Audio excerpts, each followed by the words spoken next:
आयु बढ़ाने वाला पेड़। एक बार तुर्किस्तान के बादशाह को अकबर की बुद्धि की परीक्षा लेने का विचार हुआ।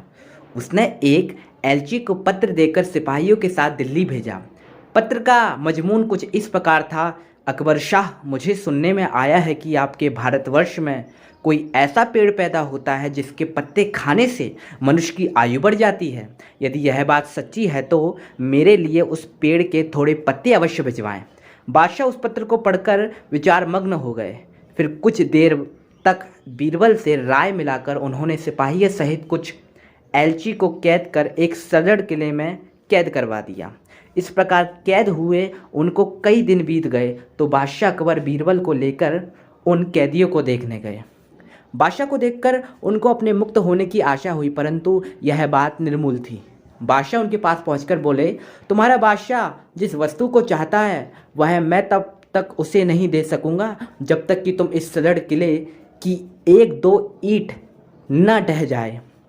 उसी वक्त तुम लोग आज़ाद किए जाओगे। खाने पीने की तुम्हें कोई तकलीफ नहीं होगी। मैंने उसका यथाचित प्रबंध करा दिया है। इतना कहकर बादशाह चले गए, परंतु कैदियों की चिंता और बढ़ गई। वे अपने मुक्त होने के उपाय सोचने लगे। उनको अपने स्वदेश के सुखों का स्मरण कर बड़ा दुख होता था। वे कुछ देर तक इसी चिंता में डूबे रहे। अंत में वे ईश्वर की वंदना करने लगे। हे भगवान, क्या हम इस बंधन से मुक्त नहीं किए जाएंगे? क्या हमारा जन्म इस किले में बंद रहकर कष्ट भोगने के लिए हुआ है? आप तो दीनानाथ हैं। अपना नाम याद कर हमें असहायों की भी सुध लीजिए। इस प्रकार वे नित्य प्रार्थना करने लगे। ईश्वर की दयालुता प्रसिद्ध है। एक दिन बड़े जोरों का भूकंप आया और किले का कुछ भाग भूकंप के कारण धराशायी हो गया। सामने का पर्वत भी टूटकर चकनाचूर हो गया। इस घटना के पश्चात एलची ने बादशाह के पास किला टूटने की सूचना भेजी। बादशाह को अपनी कही हुई बात याद आ गई, इसलिए उस एलची को उसके साथियों सहित दरबार में बुलाकर बोले, आपको अपने बादशाह का आश्रय विदित होगा और अब उसका उत्तर भी तुमने समझ लिया है। यदि न समझा हो तो सुनो, मैं उसे और भी स्पष्ट किए देता हूँ। देखो, तुम लोग गणना में केवल 100 हो और तुम्हारी आह से ऐसा सदड़ किला ढह गया।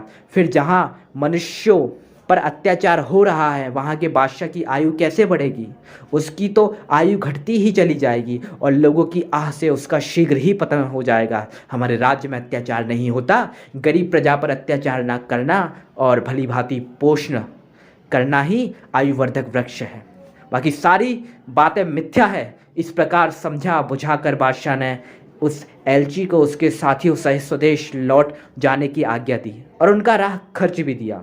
उन्होंने तुर्कमेनिस्तान में पहुंचकर यहाँ की सारी बातें अपने बादशाह को समझाई। अकबर की शिक्षा लेकर बादशाह दरबारियों सहित उनकी भूरी भूरी प्रशंसा करने लगा।